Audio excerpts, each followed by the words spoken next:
శివానందుడు అనే వ్యక్తి ఒకనాడు అరణ్య మార్గంలో వస్తుండగా ఒక రాక్షసుడు అతనికి ఎదురొచ్చి, పోయి మానవుడా! నేను మిక్కిలి ఆకలిగొని ఉన్నాను. నిన్ను తినేస్తాను అన్నాడు. శివానందుడు చేతులు జోడించి, రాక్షసోత్తమా! నేను నా కుమార్తె వివాహం కోసం ఆభరణాలు తీసుకుని వెడుతున్నాను. ఇవి ఇంటిలో ఇచ్చి మరల వచ్చి నీకు ఆహారం కాగలను అన్నాడు. వెళ్ళి త్వరగా రా అన్నాడు. శివానందుడు వేగిరంగా ఇంటికి వెళ్లి నగలు తన భార్య చేతికిచ్చి, ఆ అమ్మాయి వివాహం చక్కగా జరిపించు. నేను రాక్షసునికి ఆహారంగా వెడుతున్నాను అని విషయం వివరించాడు.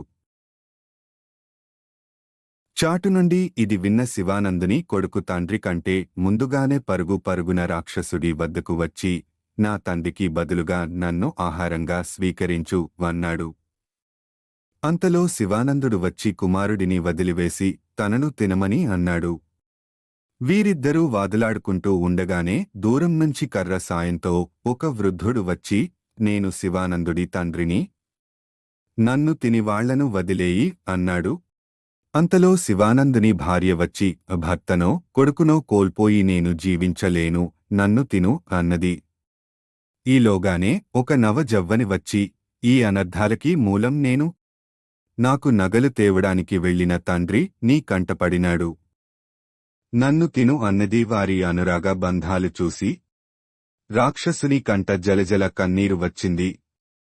అంతలో అతను గంధర్వుడుగా మారిపోయి, నేనొక గంధర్వుడను, శాపం వల్ల రాక్షసుడిగా మారాను.